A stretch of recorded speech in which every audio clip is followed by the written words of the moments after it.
I just wanted to drop in and give a little bit of commentary on Mamdani's election win, and he's now going to be the new mayor of New York.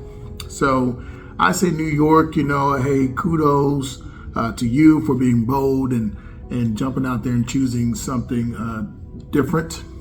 And I know some people are upset because the man is a Muslim, or he must be a terrorist, and if he's a Muslim.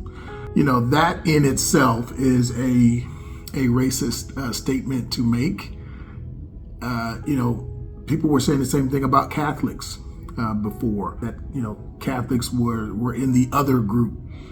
And I am very leery of people who start classifying people just blanketly across the board, because it makes me wonder then when I leave the room, what are you saying about me? The other thing is, he says he's a democratic socialist.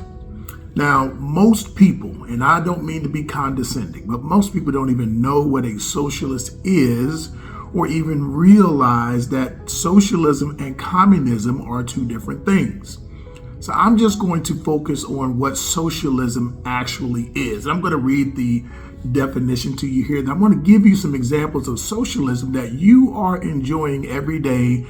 And because some people are not educated on the subject and only repeat talking points from other folks, they don't realize that the programs that they grew up in are actually examples of socialism. So let's just start with the definition of socialism. And I'm going to read it here because I don't want to misquote anything or just go for what I feel or what I think, but let's stick with facts, okay? Socialism is an economic and political system where the means of production, distribution, and exchange are owned or regulated collectively, often by the state or the community where you live, where you reside, okay, with the goal of reducing inequality and providing essential services. Now, there's a clue, okay, but let's keep going. By providing essential services for all, not just a select group or an elite group, but essential services for all. It emphasizes public ownership or strong government involvement in sectors that are considered vital for societal well-being. So, what are the key principles of socialism? So let's go over it again. There's a collective or public ownership of resources. There's a redistribution of wealth to reduce inequality. And then universal access to essential services like health care, education, and infrastructure. Now, there are three big things I just named off there that you guys actually have grew up with and you don't even realize it, but those are socialist in nature. So let me give you the examples of the three things I just mentioned. Social Security. Yes, Social Security is a socialist program. So those of you who are out there complaining and getting a Social Security check, shame on you. You need to educate yourself. Give that check back then if you're against socialism, because Social Security is a socialist program. It's even in the name. Hint, hint. Number two, Medicare and Medicaid. Many of you are receiving Medicare and Medicaid depending on your situation, whether you're elderly or whether you fall into a certain socioeconomic bracket. So you're receiving that every day. Our elderly receive health care from one of these programs, okay? Public education, K through 12, and state universities. You pay taxes to your school system. It's access to education for everyone, not just an elite group, because then now you're talking about private schools. That's an example of a socialist program. Public libraries, which enough of us probably don't go to. We need to educate ourselves a little bit more, and that way we will understand what socialism actually is and what communism is, and stop letting people give you talking points and scaring you out of your own self or your own best interest. Public libraries.